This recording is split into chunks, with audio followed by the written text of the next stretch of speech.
Hola, ¿qué tal amigos? ¿Cómo están? Gracias a todos los que nos acompañan en este espacio, en este ciclo de entrevistas, un espacio del Tambo Puerto Viejo, donde todos los meses tenemos a diversos invitados y nos encanta porque es una oportunidad para poder conocer de su poesía, de su narrativa, de sus trabajos literarios o de la gestión cultural que realiza.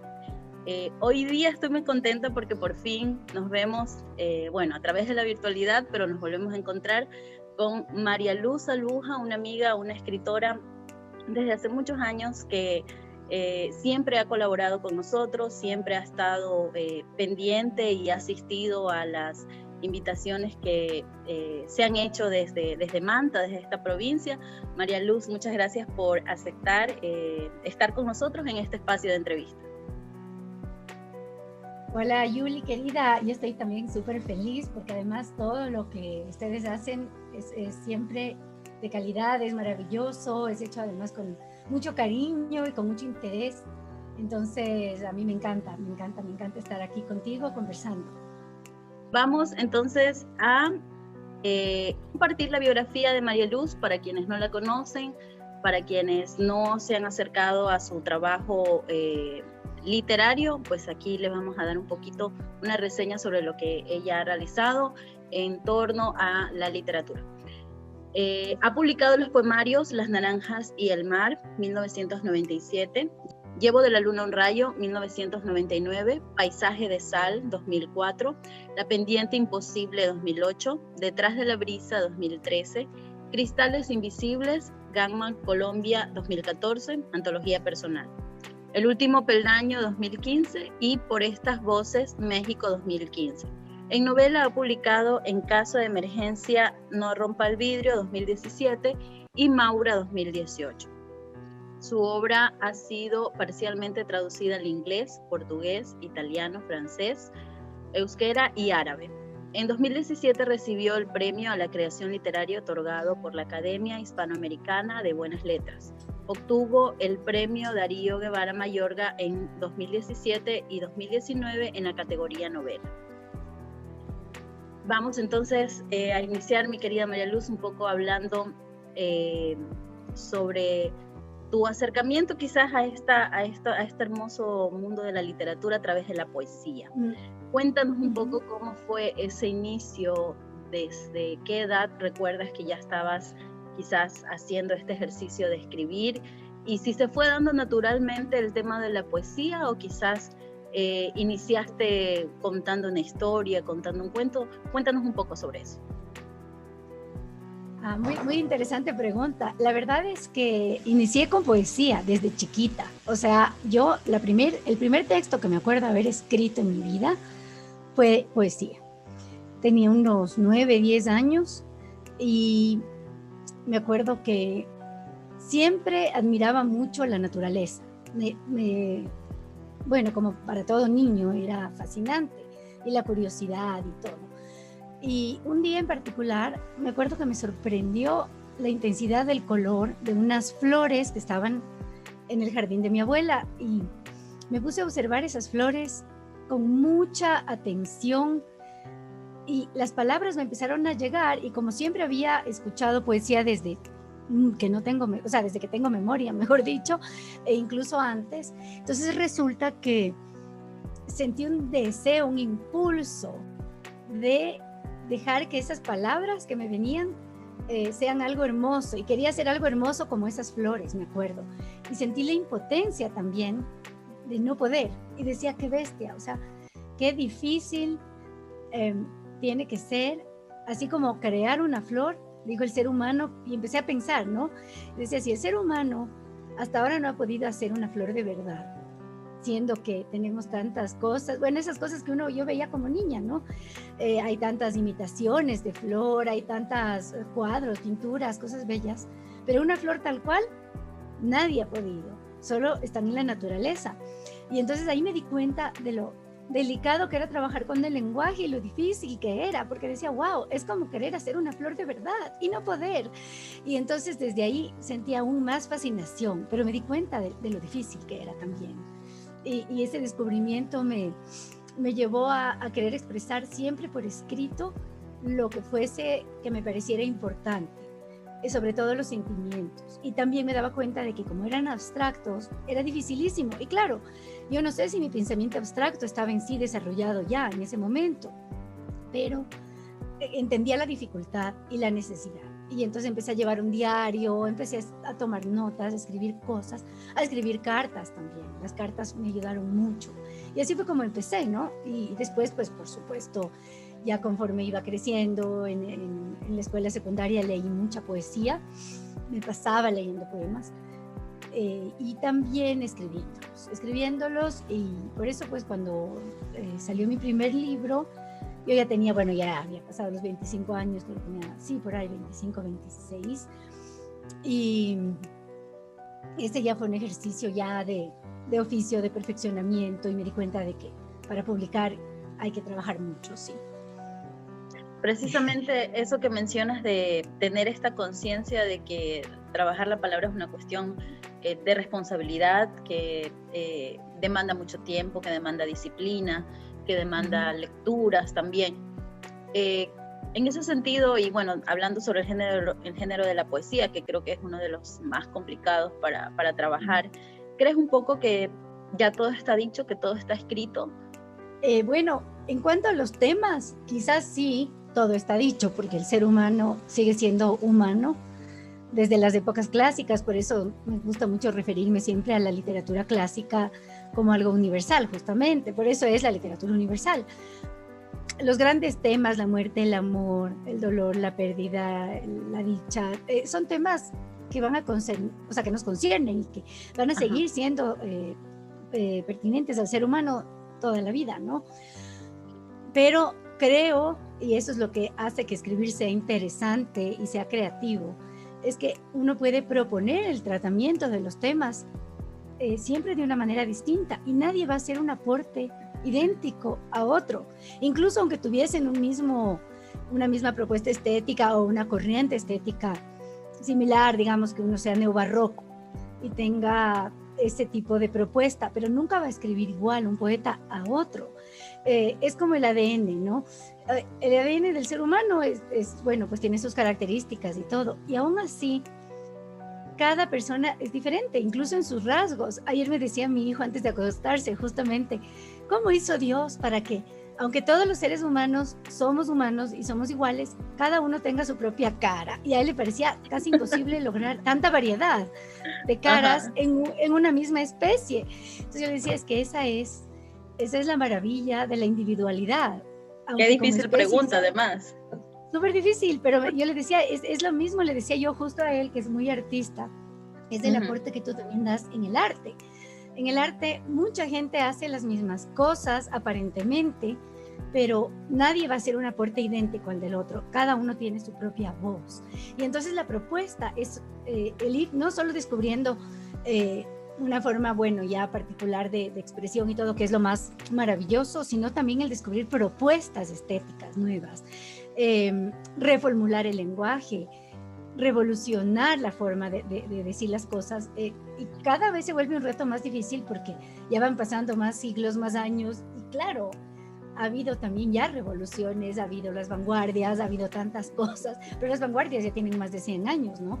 Entonces, es un reto, y por eso yo creo que si no hay una forma nueva de decir, tampoco es necesario publicar, porque no se trata de hacer versitos tampoco, ¿no? Se trata de que sea un trabajo completamente contundente en contenido, en forma, en propuesta, y que no sea impostado tampoco, porque no por romper el molde uno va a hacer algo falso o algo que no fluye. Es también un trabajo de exploración, de mucho silencio, de mucha paciencia, de mucha experimentación, de botar lo que nos sirve, en fin, tú sabes, porque tú también eres poeta, pues entonces realmente es un proceso de mucho compromiso. ¿Cuál es tu proceso al momento de escribir y al momento de trabajar la poesía específicamente? Bueno, yo creo que en esto no me diferencio pues de la mayoría de escritores ahí en la poesía, y me imagino que en la narrativa también, este primer momento, ¿no?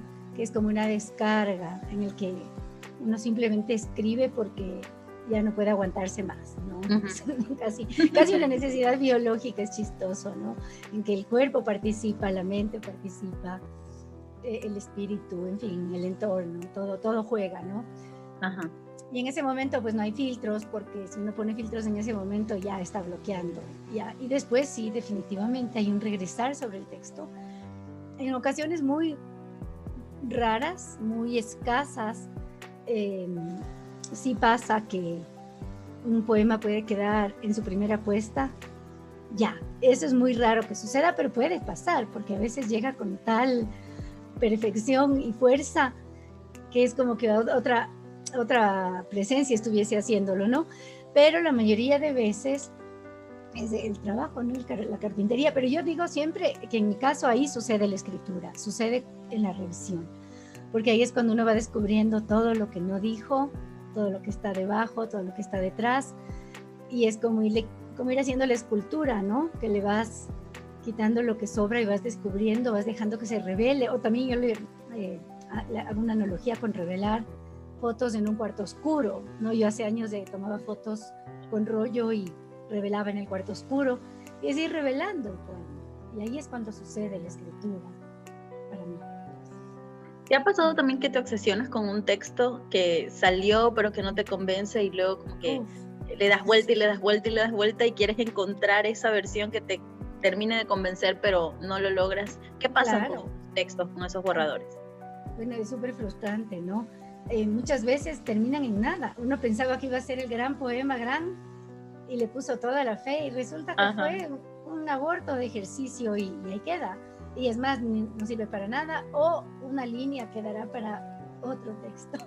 No sé, como decía Raúl Serrano, que es mi gran amigo, dice, bueno, queda para que le uses en algo más quizás, pero ahorita no se sostuvo.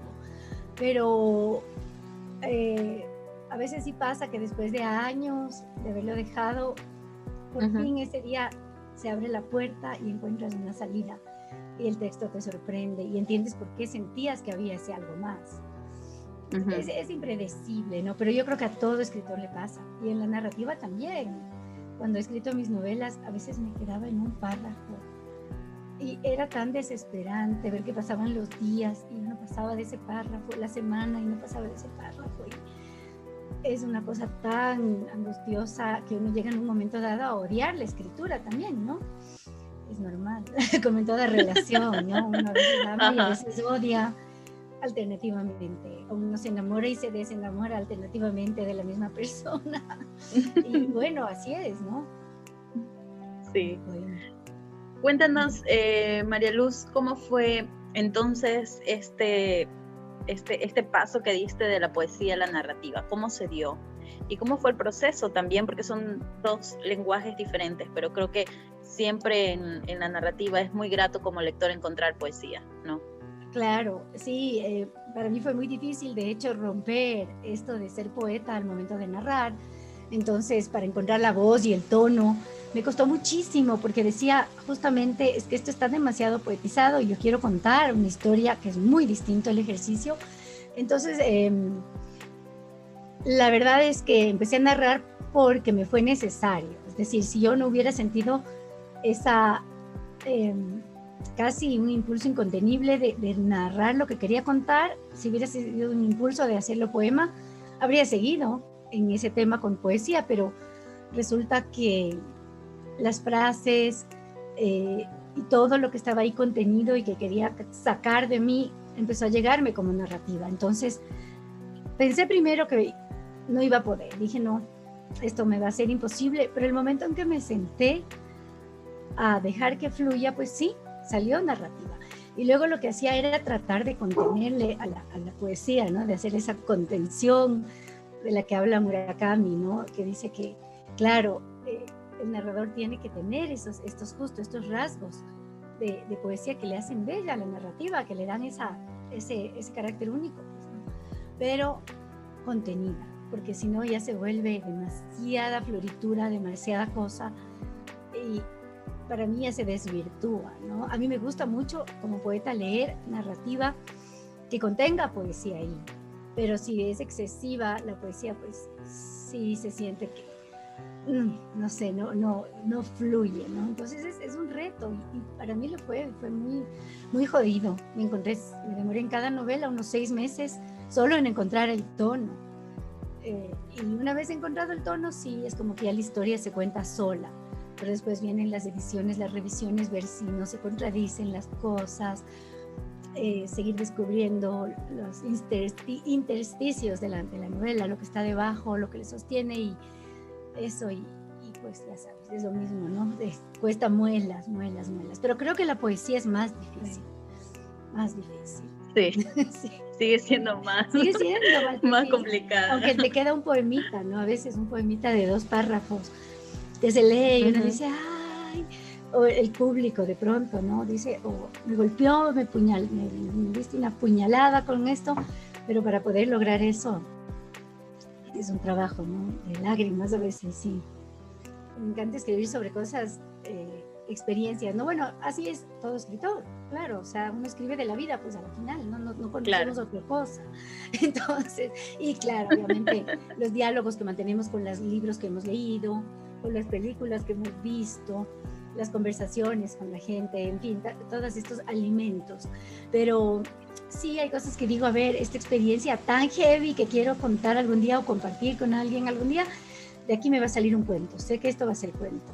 Y digo, chuta, sí, o esto es para una novela, o esto es para un poema o una serie de poemas. Entonces, sí, ya llega esa intuición. Eso no sé cómo se sabe, solo se sabe, ¿no? Es intuitivo, es un ejercicio muy intuitivo la escritura, más que intelectual. Tiene los 2 elementos, ¿no? Los 2 elementos, no funcionaría solo cada uno por separado. Bueno, aquí he puesto un fragmento de En caso de emergencia no rompa el vidrio, escrito por Fernando Iwasaki para la revista Quipus, la revista andina de letras y estudios culturales. Esto fue publicado en el 2018. Es un artículo de crítica que hizo Fernando Iwasaki, sí.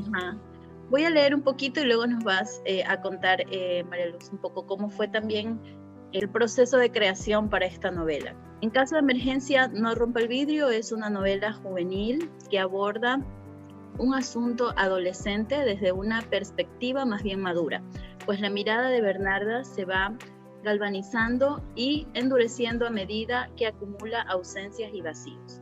De hecho, la trama se desarrolla a través de una suerte de flashback, porque arranca con el regreso de Bernarda a Quito, paisaje que activa el poderoso monólogo que desgrana la trama. Sin embargo, la voz que narra no le pertenece al adolescente de 17 años, sino a la joven de 22 que no está dispuesta a aguantar ninguna mamarrachada. Sí, trata de un adolescente que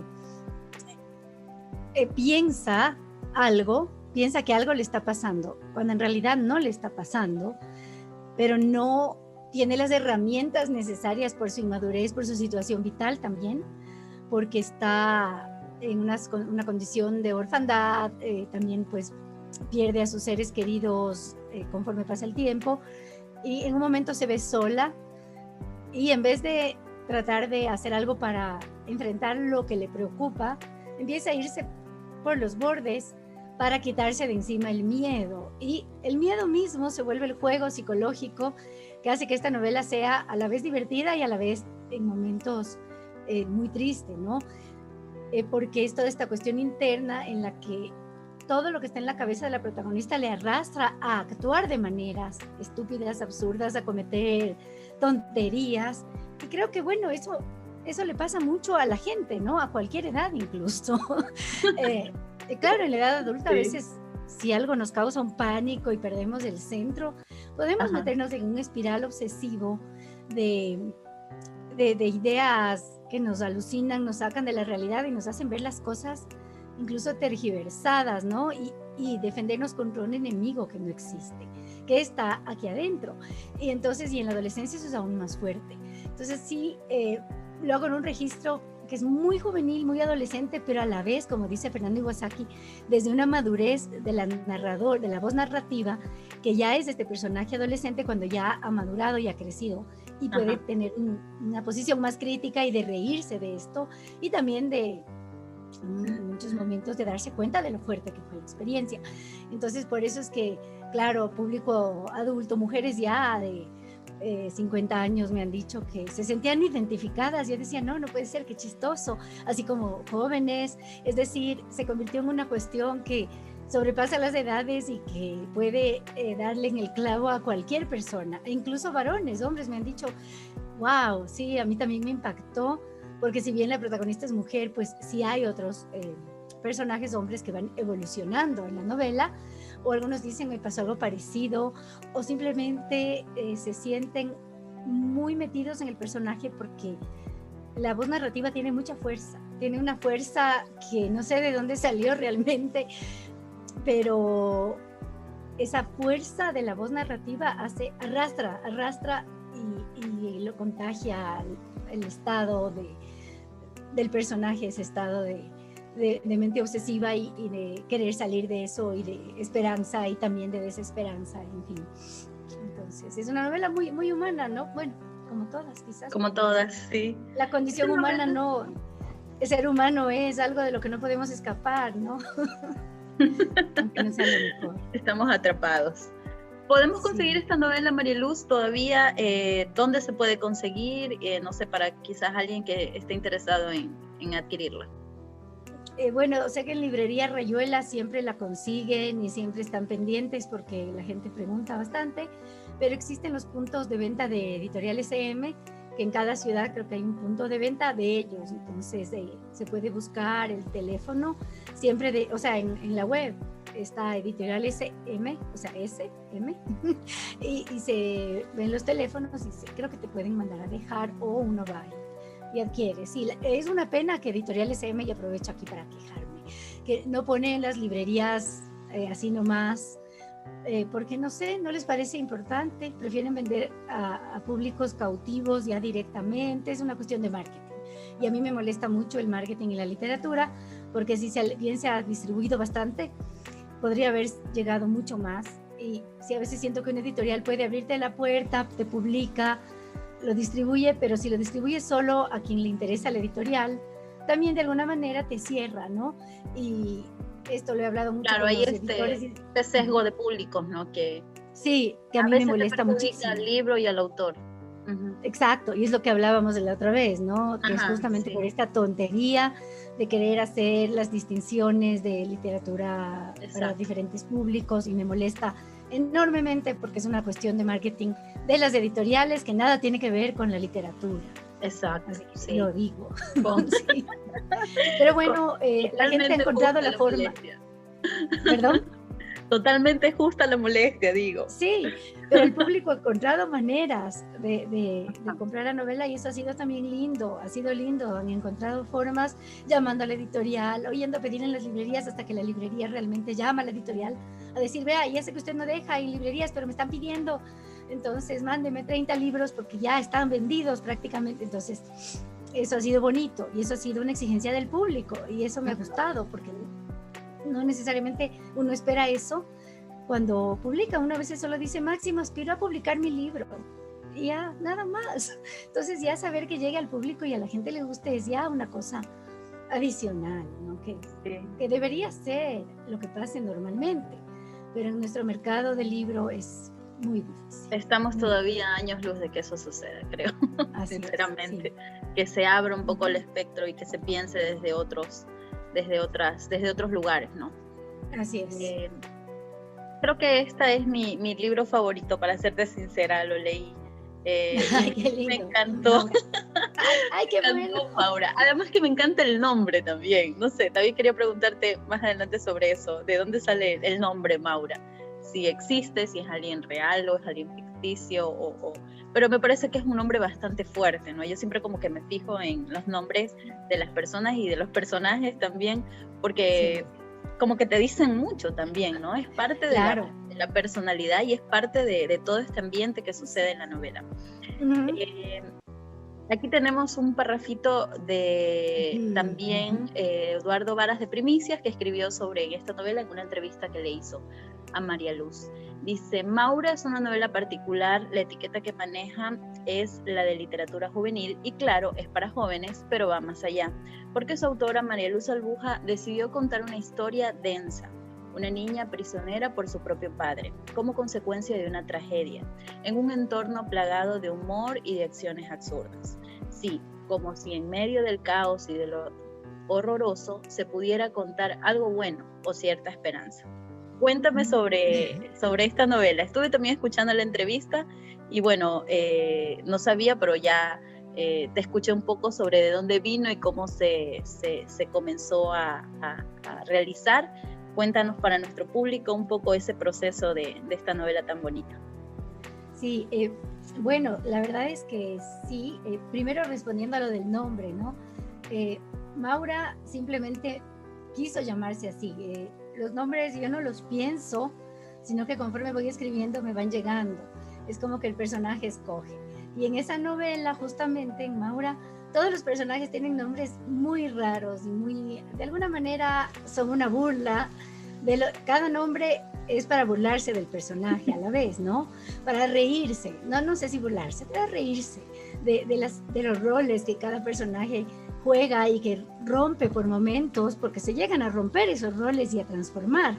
Entonces, la verdad es que la historia, bueno, Maura está compuesta de miles de, o cientos de, porque miles es una exageración, decenas, quizás decenas, voy bajando, ¿no? Es como, decenas de, es como decirle, ¿cuántos años tienes? 25, no, 35, no, 45.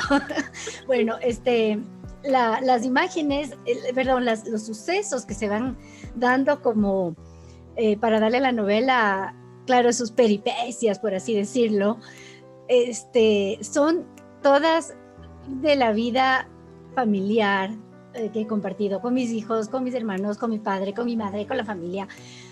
Pero la trama grande es totalmente ficción y Maura es un personaje absolutamente ficcional. Y una vez más, todo lo que sucede en Maura tiene este doble nivel y por eso es que creo que Eduardo Varas dice, ¿no?, que va más allá en el sentido de que no es solo una serie de aventuras que se cuentan, sean policíacas o un poco de terror o de misterio, sino que son también en el nivel de lo que es la mente, la psique, que tiene su lado oscuro y que en la novela está representada por el sótano donde está Maura encerrada, y es el subconsciente donde se guardan los traumas, los miedos, la pérdida de libertad.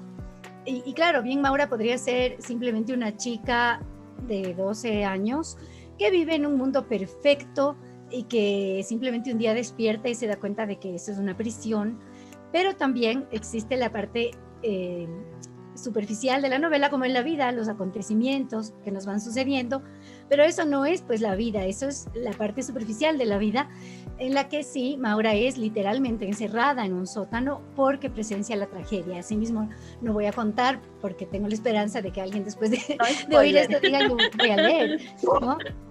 Pero sí, y hubo mucho de reflexión sobre la libertad. Yo creo que el tema principal ahí es la libertad y el descubrimiento de la libertad, y asimismo, como en la novela anterior, ver que la libertad está aquí, ¿no? Es una decisión, porque uno hasta en la prisión física puede estar internamente libre, ¿no? Esto viene desde la antigua Grecia, de hecho, y es muy interesante. Hablemos del humor, María Luz. Una de las cosas que me encanta es que, a pesar de que, como dice Varas, es una historia densa, ¿no? Y que es tan coyuntural también con todo lo que sucede actualmente, pero por rato te ríes de eso, ¿no? La narrativa te da la oportunidad también de reírte de esos momentos, y es algo súper que, por ejemplo, me puedo reír y estoy así con las lágrimas por la misma historia, por el mismo hecho, pero la situación me causa gracia, ¿no? Así es. ¿Cómo has logrado eso? ¿Cómo has trabajado esto del humor? Yo leo esta novela y yo siento que eres tú, ¿no? Pero cuéntanos un poco si es así.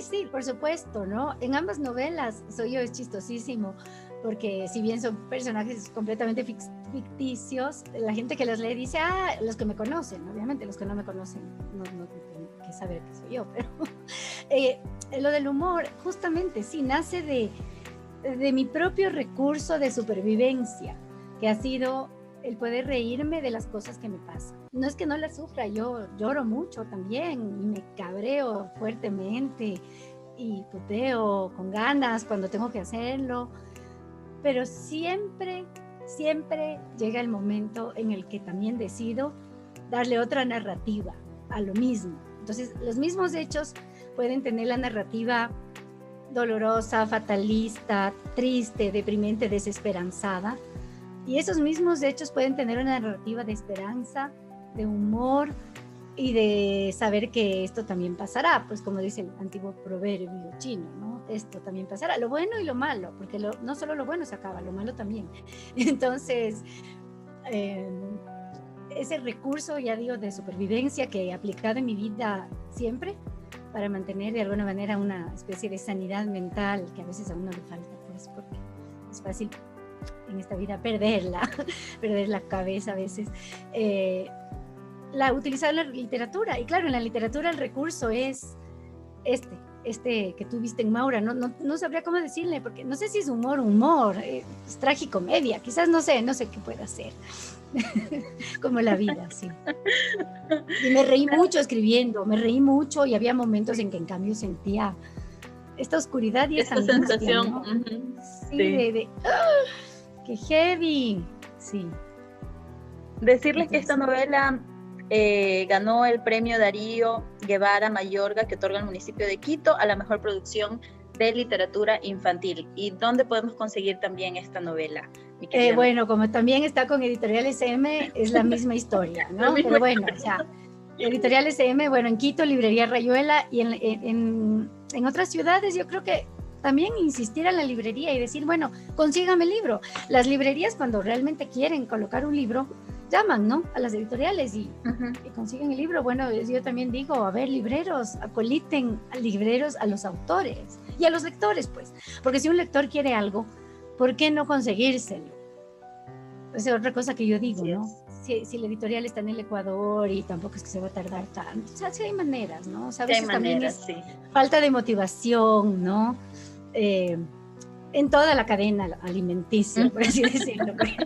A veces en los mismos autores, ojo, porque uno también como autor, no sé si te ha pasado a ti, Yuli, con tu primer libro, lo que sea, uno, con el primer libro uno quiere que bestia, que el libro se conozca, entonces uno publica a cada rato en las redes, y aquí está mi libro, y cómprenlo, y háganme el pedido, y uno se mueve, y hasta uno mismo compra la editorial y luego vende, y aunque no se gane nada o se gane poco, no importa, ¿no? Es ese idealismo. Pero después ya pasan los años y uno dice, chuta, yo no soy vendedor, yo soy escritor, y no por creerse más o menos, ser vendedor es dificilísimo, yo respeto un montón ese difícil trabajo. Entonces uno dice, pero yo quiero escribir, entonces ya es como que qué pereza. Entonces le dicen, véndame tu libro, y uno ya solo de pensar, tengo que llamar a la editorial, comprar, ir a traer, no, entonces es una cosa que va a todo nivel, ¿no? Entonces, bueno, pero está en SM y sí, pues... chévere. Hay el link que podemos ver. Hay formas. Y hay formas también de poderlo conseguir. Así que si alguien también se anima, igual me pueden escribir a mí. Yo les puedo dar a través de las redes sociales del Tambo Puerto Viejo, y les puedo dar pues ahí alguna dirección para que puedan conseguirla. Pero es una novela recomendada que te deja con una cosita en el corazón. Muy bonito, así que no vamos a hacer más spoiler para que... Ya, exacto. Y en Manta hay una muy buena distribución, o sea, en Manta sí sé que las personas que estaban a cargo sí se hacen el viaje como es una ciudad además más pequeña, de pronto llevarte a la casa o de decirte dónde, o sea, en Manta entiendo que hay un mejor manejo. Ya, debe ser porque la ciudad es más pequeña también.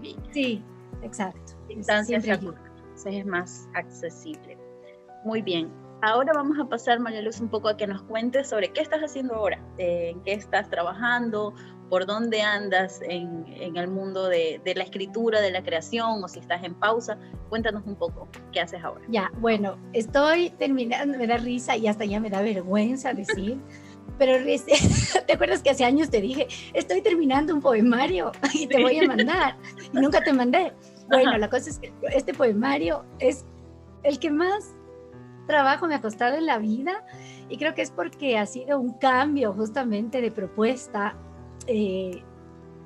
sí, estética, poética, y me he replanteado justo la forma en que anteriormente he escrito, aunque siempre de un libro mío a otro siempre ha habido una evolución y un cambio, pero esta vez ha sido casi una ruptura. Entonces, ha sido tal la exploración que yo he llegado a muchos momentos a decir, ya está listo el libro, o ya está casi listo. Y ya llego ahí y me doy cuenta que no ha sido. ¿Por qué? Porque algo me dice, y como yo no creo en publicar al apuro, ni creo que uno pierde por no publicar poesía 5 años, no, o sea, yo creo que incluso si no le satisface completamente al autor, no se diga al lector, ¿no? Es más difícil aún, pero claro, si al autor no le satisface, ¿para qué publicar? Es desperdiciar arbolitos, papeles, no, o sea, no me parece. Entonces, además que hay tanta cosa buena publicada y mala, que para qué contribuir más a eso. Entonces uno tiene que ser honesto y bueno, estoy acabando supuestamente el libro, pero ahora sí no lo voy a abandonar. Yo estuve trabajando 6 años de profesora universitaria a tiempo completo y eso fue una locura. Demanda mucho. Y dejé mucho que se fragmente el trabajo. Ahora estoy en un ritmo sostenido de trabajar por lo menos todos los días un buen rato en estos textos y eso está ayudando a que se vaya completando el trabajo. Por otro lado, terminé un monólogo de teatro que igual fue para mí una experimentación y ya lo estamos montando. Es una sorpresa, ¿no? Pero ya les diré cuando esté, bueno, obviamente voy a hacer bulla con eso. Una actriz maravillosa, un excelente director, todo todavía secreto, pero ya estamos trabajando en ese monólogo. Y asimismo fue una experimentación brutal con los tipos de narrativas de las cosas de la vida. Uh-huh. y eso, y bueno, quiero empezar, en cuanto termine el poemario, una novela que me anda persiguiendo hace tiempo. Y bueno, pues tengo ahora esta firme convicción de ponerle el tiempo y no volverme a dejar atrapar en esto de las clases a tiempo completo, que es tan duro, que muchos escritores lo hacemos porque tenemos que vivir. Pues, ¿no? Así es. Porque de la literatura no vives a menos se vive. Que seas Mario Vargas Llosa o García Márquez. Así es. Qué lindo, qué lindo saber de ti. Qué lindo saber de tus proyectos. Vamos a estar entonces muy pendientes para cuando ya salgan a la luz y cuenta con este espacio como un lugar donde podemos difundir y podemos replicar trabajos y lo que realices, María Luz. En este momento quisiera que nos pudieras compartir algunos de tus poemas. A lo mejor hay personas que no te han leído, que no te han escuchado y bueno, este es el momento. Bueno, acá tengo justo algunos de los que estoy trabajando en el nuevo libro, entonces voy a leer de ahí, aunque mucha gente no conoce los libros anteriores, pero bueno, entonces esta es una serie de poemas que trabajan la figura de la madre, ¿no? De la madre persecutoria de la mente, de la que censura, que la tenemos dentro todos, ¿no? Entonces, dice así: a mamá no sé lo que le ocurre cuando se asoma a la ventana y no consigue ver lo que mis ojos, aún cerrados, adivinan. Ha perdido el escalón, tal vez la llave. Será por eso que no vuelve y que me arrastra sin saberlo hasta su fondo. Los amores de mi madre no comprenden lo que busca, se extravían en su belleza, no imaginan que sus ojos clavados en el dintel solo deseaban escaparse de las llamas.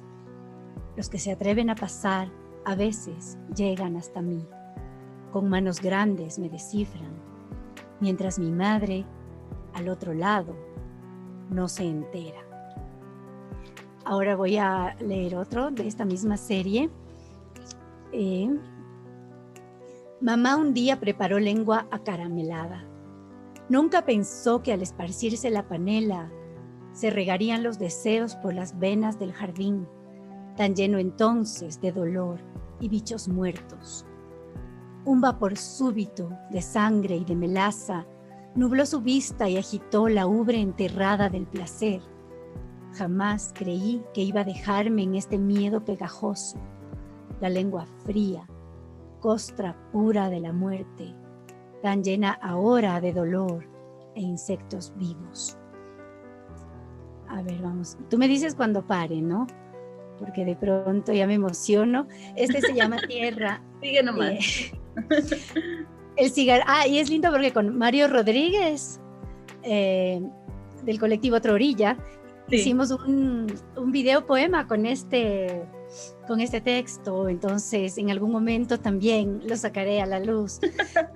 Y el texto dice así: el cigarrillo quema su papel de arroz al consumirse en el fracaso de las hojas. Así, los que desearon a mi madre se diluyen bajo el manto de la piel, como tragados por un delta. Ellos no saben que este olor a palo santo es ella, que el ojo de agua en la pared es ella, que el fuego oculto bajo el lodo es también ella entre los jeroglíficos del humo. Los que desearon a mi madre no sospechan que en el caudal de todo río va su sangre y puede más y los destroza. Aquí hay uno que es más largo. Si quieres, con ese cerramos. Me dices tú del tiempo. No es mucho más largo, pero digamos que es un poco más largo. Los pies de mamá, suspendidos en el aire, se balancean. Toda ella una lámpara que acaso esperaba algo. Apagada de pronto, mamá, como una hoja a punto de caer. Bajo su cuerpo suspendido, una jeringa. Mamá en estado de levitación, ya no ignorándome o mirando al techo, ya no callando al verme llegar, ya no tragándose mi nombre. Mamá, con los ojos desorbitados y el vómito sobre la túnica escogida para la muerte. Majestuosa y grotesca, mamá, pintura medieval para el desgarramiento. 2 bolas blancas sus ojos, un colgante de esmeralda su cuerpo, la joya más absurda, la vergonzosa piedra que no quise llevar expuesta. Apagada de pronto, mamá, no sé qué hacer. Tal vez no fue así. Quizá saltó por la ventana o la mató el tipo de las jeringas.